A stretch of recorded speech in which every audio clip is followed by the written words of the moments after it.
The following article by Dan Murphy, D.C., was published in the March 2026 issue of the American Chiropractor magazine and is part of the monthly review series, where Dr. Murphy examines noteworthy scientific literature and research relevant to healthcare professionals.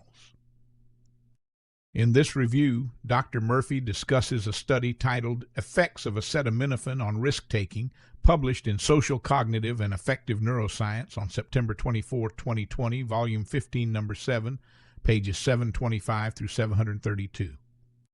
The study was authored by Alexis Keaveney, Ellen Peters, and Baldwin Way from the Department of Psychology at The Ohio State University and the University of Oregon. The most noted brand name for acetaminophen is Tylenol. The Balloon Analog Risk Task, BART, predicts drug and alcohol use, delinquent behavior, and risky sexual behavior. It is a computerized task in which participants inflate balloons to earn money, but each pump risks them losing all of their prior earnings.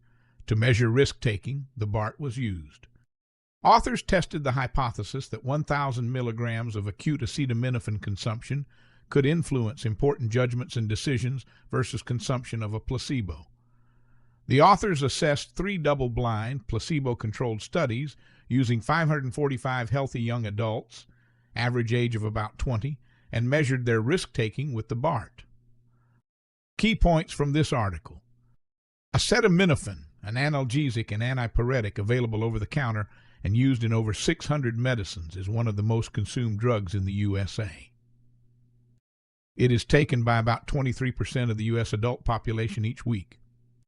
Research has demonstrated that acetaminophen's effects on pain and fever reduction extend to psychological processes. Acetaminophen reduces hurt feelings. Acetaminophen blunts affective reactivity to images. Acetaminophen affects decision-making. Findings. Across all studies, 545 young subjects, acetaminophen increased risk-taking behavior. Those on acetaminophen engaged in significantly more risk-taking than those on placebo.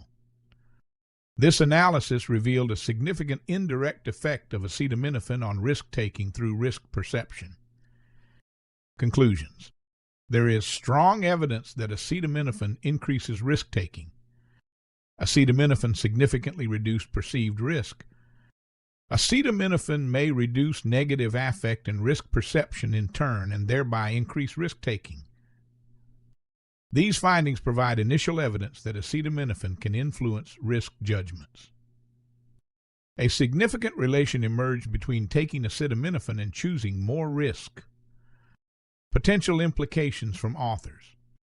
With nearly 25% of the population consuming acetaminophen each week, reduced risk perceptions and increased risk-taking could have important societal effects.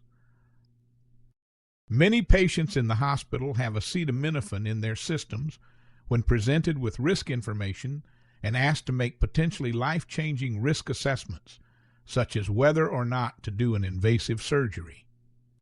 When driving, one is regularly presented with decisions that involve risk perception and assessment. This over-the-counter drug may influence choices made and risks taken, unbeknownst to the millions taking the drug. Note: in the past 25 years, we have reviewed 16 studies pertaining to acetaminophen. About the author. Dan Murphy has provided weekly reviews of pertinent articles for the chiropractic community for 25 years. He is a speaker for NutriWest and reviews a wide range of topics, including nutrition, neurology, orthopedics, biomechanics, diet, exercise, immunology, whiplash injury, radiology, clinical anatomy, chiropractic care, and more. One subscriber said, "I am very grateful for keeping me in the loop of knowledge. These article reviews are priceless." Interested chiropractors can sign up for this service www.danmurphydc.com and NutriWest.com. And for more articles like this, give us a like and follow. And if you are a practicing chiropractor, subscribe to the American Chiropractor magazine at tacweb.com to get your monthly edition in the mail.